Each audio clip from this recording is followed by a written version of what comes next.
Hey guys, this is AKITAINU watching Behind the Scanner. Your access level has recently increased. Excellent.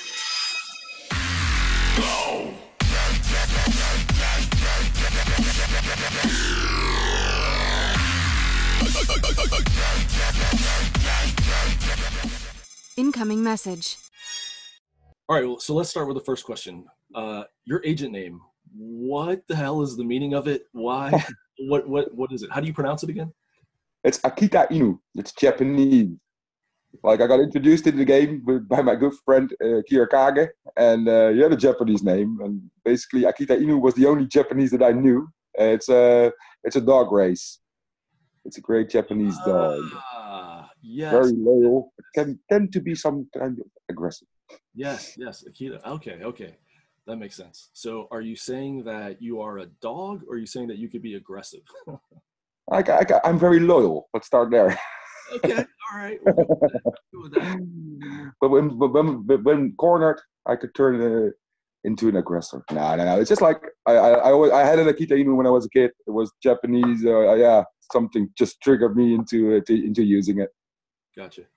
So when you're not aggressive, you just are a friendly furry dog that licks his own and has a good time then, right? Absolutely, man. All right. So tell me your origin story. How did you get into the game? Why did you choose Resistance? That whole thing. Yeah, well, the choosing for Resistance was very easy because, like I mentioned, my friend was already playing Resistance, and he was already blue. He introduced me to the game, and at first, when he just started it in December, I was like, man, no way. It's like, I'm not gonna go. I don't have time for this. It's like, no, I can't do it. And then I think February 2013, he came again, told me the story. So I hustled an invitation and started playing, and I was like immediately sold to it. Like, whoa, they made a game especially for me. So I started grinding since then.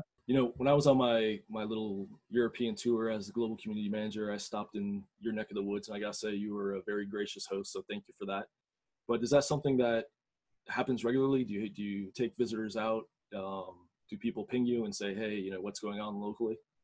Yeah, well, we of course, I think all cities in the Netherlands have their visitor DGs these days. It used to be Hangouts, where visitors from all over the place can will be added, and they can ask their questions. And most of the times there is a local guide available to help you through your missions or get to a bar, get some beers.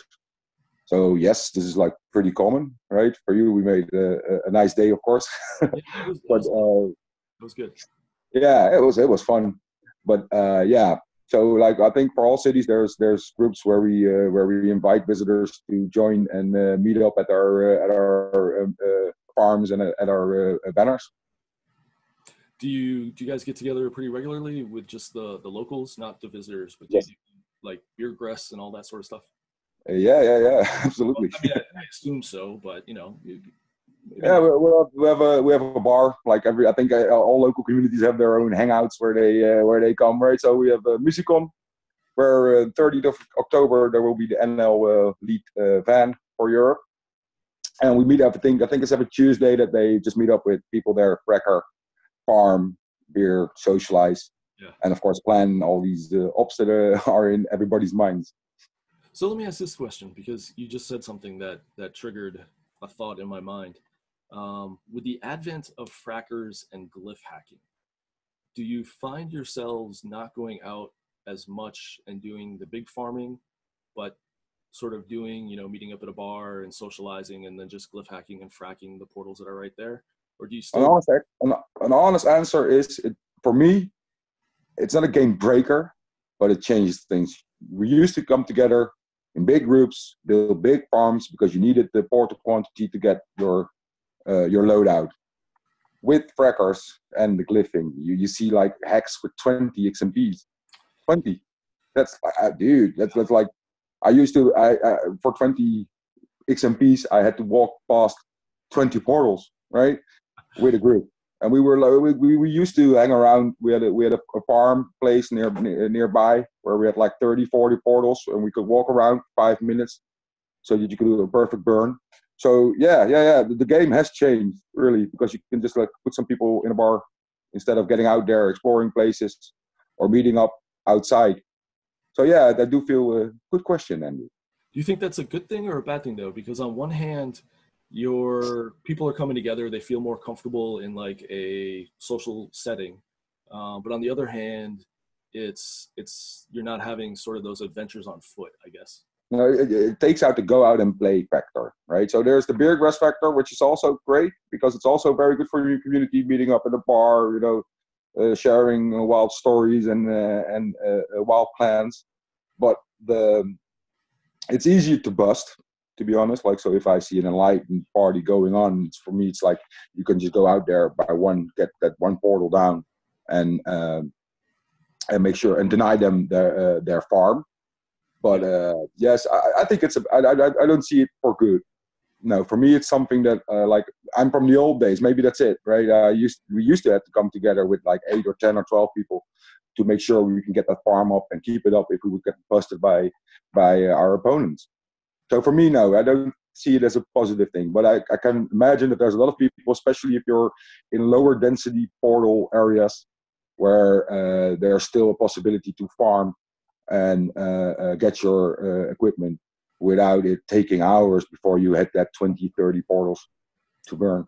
Yeah, I don't want to sound like an old man, but back in my day, the XMPs blew up for like 6 blocks, and we didn't have any power cubes. We had to run around and get all the. Run around, shit. I'm out of exam. We used to bust farms, and then like the first thing you would do if you had enlightened farming somewhere was getting in front of them, starting recharging all your keys to get the exam out of the farm, and then they were like, oh, shit. And then you saw all these guys split up to get exam outside of the farm, and that was your time to start shooting. Yeah, I can vividly remember being down in like downtown Washington D.C. and there was a group of like, I don't know, 9, 10 of us, and we're having just a night where we're just strolling along and building portals and everything, but you ran out of XM. And so like everybody would scatter off in different directions and run around and try to collect the XM. All come back, and then we'd continue building, then we do that again. But I don't know. Nostalgically, I look fondly at those days, but I do love power cubes and being able to recycle items. Oh yeah, but the power cube itself is a great asset. Come on, dude. There's nothing to be said about that. I love the Lawson and the Circle K cubes too. It just it's basically like it saves up inventory space. I don't need one. I don't need 8. I just have 1, right? So I can pack some more bursters or whatever you need. But I miss the days where we had to go out together and have like a traditional farm, walk in a group, be in a group, right? Stay together to keep the exam. But that's those times. But if you're living in an area where there's not that much portals, or where enlightened is easy, or enlighten your opponent is easier to bust you, I can imagine that the fracker and glyph hacking is something. Yeah. I'm just too old to glyph. I can't learn that anymore. It's like, why? Oh, it's already gone. I'm terrible with glyph hacking. I think I've got maybe 17 points. I'm not really... I've got bronze, but no, it's not my game. I just I don't know. I'm so used to not glyph hacking all these years that I've just never made a concerted effort. I need to get better at it though. I definitely, it's something I want to do, but it's forget to do. So I'm one of those lucky persons that lives in the middle of a level 8 farm. So So talking about the old days and talking about how things have progressed today, what do you want to see in the future? Are there any features or things that you want to see in the future of Ingress? Well, something I would always like is like when you see a lot of games, you get to form a character. I'm not sure how to implement that, but like I'm not a farm buster. I don't go out and bust farms. I know there's players out there that go for it. I'm a fielder. I like to make big fields, and I'm a shardy, and I like to play shards. But there's a lot of players that are like, they're into building. They like building. So some options to maybe specify your role a little bit better, right? I'm just thinking out loud here, right? So somebody that would choose attacker would have maybe the option to shoot without it costing exam, or getting a burst that gets a higher crit chance, And a fielder would maybe make a portal that could link a little bit further, or maybe sustain more links, right? I know this is technically pretty difficult, and then there's always how much time can you choose. There's a lot of complication there, but I would like to see, like, you got the community guys, right? They're really into community. For them, Ingress is organizing parties. I'm a community guy. I like community. Yes, yeah, well, yeah. And then you got the planners, you got the dispatchers. Like, everybody plays their own Ingress. Like, Ingress is a platform, but like, there's people that really are into the mission days and the swag, right? While there's other players out there that really like to grind solo, just get those resonators deployed, get those fields up. And then there's the big ass fielders that will do like 2 fields a year, but that's their Ingress. You know, I would actually. I don't know where it stands. I mean, I don't want to make it sound like we're going to be doing something, but we definitely talked about that, about building your own sort of archetype character and how that would play out and how you would do it, whether it would be based off of like a point tree, which a lot of games like World of Warcraft class, and you got certain points you need to allocate, or whether it's based off of, you know, the glyph you use as your avatar, you know, a certain glyph for your avatar would give you there's the changing of roles thing, right? So it shouldn't be, for me, it shouldn't be like, I chose for fielder, right? I'm a fielder. I want that bonus on fielding, right? It couldn't be that I woke up in the morning, discovered that my area is green, and then like I switch from fielder to destroyer, right? And then go out with an extra burst of power, or with a higher XM capacity or whatever, you know? So technically there's a lot of things in there, but character building, a little bit more to like, dude, I'm a fielder, so sorry guys, I could go out and bust a farm, but dude, I could link from it though, you know. So speaking of fielding, do you think that there should be a badge for taking down fields, or MU freed up, mine units freed up instead of mine units captured? Isn't the game about capturing? Well, but if the other team's got a field up, you don't necessarily get rewarded for taking it down. So you're taking it down. And then? Okay, so I guess you're not for that idea then. no, I'm not saying I'm not for it. But I'm just supposed to get. I'm asking myself why, you know? Well, we have resonators destroyed, right? So the opposite of it would add up. It would add up if we look at it, right? Okay, so why not? And I don't think it's a bad idea per se. Only me as a big fielder, I just see like, shit, I just shot a couple of million fields. They're coming. Right. Yeah. Now, I think there's so many people asking for it. Then then there is how do you call it, a reason to implement it. Yeah. It wouldn't be my favorite badge. I think it would make you know, going after large fields a thing, and I don't know that we would. It's more difficult to put up a large field, I think, than it is to take it down. So I don't. I mean, again, this is just us. That's one thing, and it hasn't been easy lately to get buffs up anyway. Yeah. Especially with the portal densities and more portals coming online. Portal densities, ULA. Yeah. Underestimate the power of ULA, because there's rarely people using ULA to make a field, but to block a big field. That's a bad idea. But do you have any thoughts on medals that aren't in the game that you would like to see? No. No? I'm not really into that. No. Yeah, you could do fields down. Damn, you should have asked me that before so I could think about it, dude. Well, okay, so hold on. I'll pause it. All right, there you go. Okay, so I think every medal that will be put in game from now on potentially destabilize other medals, right? So like if you would hunt on the big fields, anchors for big fields should be like really in insane places, right? And these are already pretty hard. And so like you introduce something that's wanted or asked for, right? Taking down fields.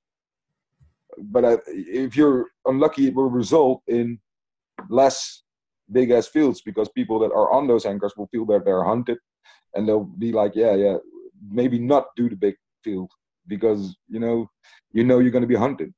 Yeah. And then there's the question, how high would it be, right? How much MU would you need to destroy to get to Onyx? If you put that low, right? So keep it under 1 million, for example, right? Then the buff fielding, it doesn't really matter. But put it high. If you put it up into the millions, people will have to go out and hunt those buffs. Yeah. Those big upfields. Again, I don't know if it's a good idea or a bad idea. It was just something that. I'm not saying it's a bad. I'm not saying a bad idea. I'm just trying to figure out what will happen in game. You know. Yeah. Let's see. What about? I know. So on the conversation of metals, what is your thoughts along the Guardian metal? Take it out. Take it out. Would you replace it with something that maybe is a combination of like just owning all portals for a duration? So if you had like 100 portals out there, you know, as long as you had one portal, it would count. Maybe that would make it less. I think my humble opinion is that like the Guardians are really 80% of the reason why these spoof accounts exist and why these scrape accounts exist. So even if it's a nice medal, even if it's a great medal to play, because I like the idea of it, right? You got one portal, keep it for 150 days, right? But I think it just brings so much spoofing and scraping activities with it that just, I'm not saying it destroys the game, but it makes it a lot less fun. And there's also a lot of irritations about it. So if another form of medal would be chosen, I would have advised to make sure that this is not something that can be easily denied by cheating. Yeah, no, and that would count for any new medal that Niantic would like to implement in the game. If it's a medal that's easily or it pays out to scrape, or it pays out to spoof your GPS location, then I don't think it's a good idea, because it's really one of the most irritating things that people are experiencing in Ingress at the moment. It's all about a Guardian. I see conversations about an hour of somebody like, and I'm like, what the guy? Why are you surprised, guys? Yeah, no, I definitely agree, and it's something, I think that's the majority of what the community feels. So I'm definitely, internally we're having conversations, and I definitely advocate, you know, on behalf of the players. Yeah, but it's up to Niantic to decide when and I think it's a when, and that is because I hope it's a when, and that is 2.0, 2.0. Well, what if it happened before then, though? I wouldn't mind. I'm stuck at 149 anyway. Yeah. Let's see. Oh, okay. So tell me a story, Uncle Walter. What is your favorite fielding story that you got, since you're a big fielder? Ooh, well, it must have been my first one. Okay. It must have been my first one. Yeah. It was during the first round of Interitus, right? And a buff would give 150 points per measurement. And we managed to field 2 anomaly sites with 1 buff for 2 measurements, I think, or 3, maybe 3 measurements. And we totally rocked the score with the field. And to be honest, it was like the first time I did a really big field. It was from the center of the Netherlands on Azores and on the Faroe Islands, covering up Amsterdam. And I think it was Glasgow that was a satellite site next to it. And it was awesome. It was pre all the tools that we use these days to make fielding and making Ingress a little bit easier for ourselves. These weren't there. It was like, this was 2014, yes, 2014, right? And like we weren't up to that. So it was really drawing a line and keep scooping the links and keep, right? And then Zello, we never heard of Zello before, right? It was new Zello. We were like, what, Zello? Wow. Yeah, it must have been that one, right? It was awesome. We had people going out to remote islands, and we're like, no, you're really going to go there? And it was a short time span to do it in, so that also pumped up the adrenaline. And when that field went up, we were really dancing around the living room from where we did the ops. Do you think that big fields like that, or fielding in general, not what we got currently with like our phase 3, but big fieldings in general should come back to anomalies? Count for like overhead fields, or do you think that? Yes, because it is one of the main objects of Ingress for me, right? It's controlling mind units, right? And a buff controls a lot of mind units. And yeah, it definitely boosts morale for your people that are on an anomaly side. I've seen movies or films from phones, right? People just cheering through the anomaly zone because there was like this blue or a green field over it, right? Yeah. I think it's a team effort, really. You really need sometimes you need 150, 200 people, right? Mhm. So for me, it's really an important part of Ingress. And even if you see sometimes the buffs coming up in Europe or over America or in China, all the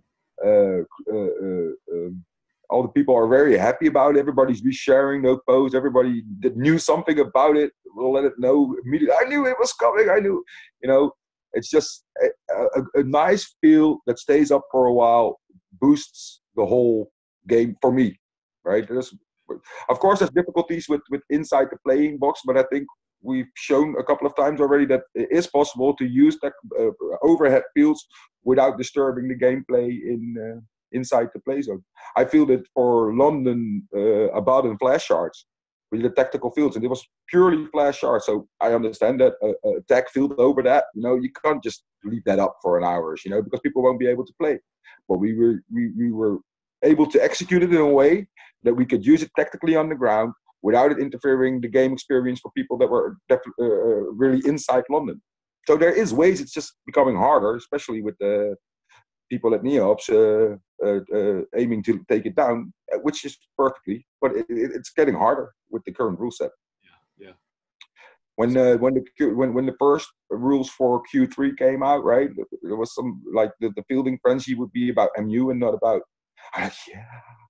we're going to shoot a buff from outside the play zone, and then it turned out to be numbers of fields, and then Well, yeah, that was some feedback we got from the POCs. We, for the first time, I think we submitted the rules to them early so that we could get some feedback on stuff, and changing it from MUs to the number of fields was some feedback that we got from them. And I think, we've only done it once. Let's see how this weekend goes, but I think I kind of like the idea of it. So, there is room during anomalies to field, right? Especially in the current setup, you got half hour off, you got a half hour off, you got time in front of it, you got, Good point, actually. I am going to use my red Solo Cup pen and write that down. So BAFs between the 30-minute field. Yeah, that would be cool. There's room, right? So, but why not give some points for it? Yeah, I like that idea. So, all right, since we've established that you're a fielder and you like fielding and everything, where have you been that has been one of the most interesting places that you've gone to field from? To field from? Yeah, you have to understand that if you're planning a field, the worst place for you to go to is the anchor. Okay, so what's the where most of the time that was in my man cave behind 4 screens. But have you ever been out to an anchor that is like in the middle of nowhere and it's just really super cool because nothing is out there?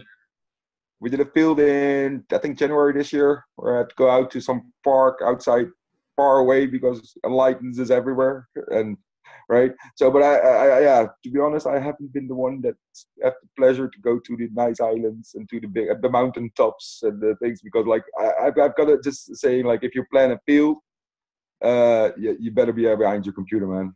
That's the place where you're supposed to be. You're the one that knows the lines, the one that knows the agents. You're the one that put it all together. So last question, and then I'll let you get out of here.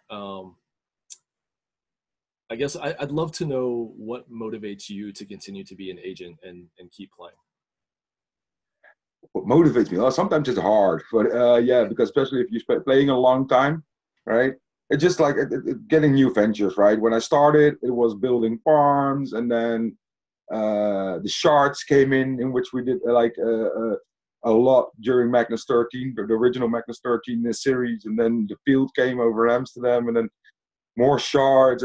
Like you could continually get dragged into certain adventures, right? And now last year we've been dispatching, which is awesome. We helped out on numerous sides with players overzealous to get them through the plan or get them through the zones, right? And I think there's always something that like you should. There's enough to do, which I didn't done yet. I never did a big link star, so I'm thinking about that, right? Get like a big link star up. I would really love to do another site where Fielding scores. You know, this is adrenaline. It's checkpoint fielding only +2 because it's like, you know, there's so much tension under it and everybody can shoot a field basically, but getting it up on time and getting it down on time and make sure that it's a fluent integrated part of your tactical plan. Yeah, man, I could do that like every month if I had the time. Cool. Well, hey, man, I appreciate the time. Thank you for chatting with me. Thank you for coming. Thanks for having me, man. Yeah, anytime. And hopefully I'll get back over to the Netherlands soon. So. Yeah, dude, you're always welcome here. Let me know. All right, I appreciate it. Catch you later. Yeah. Your access level has recently increased. Excellent.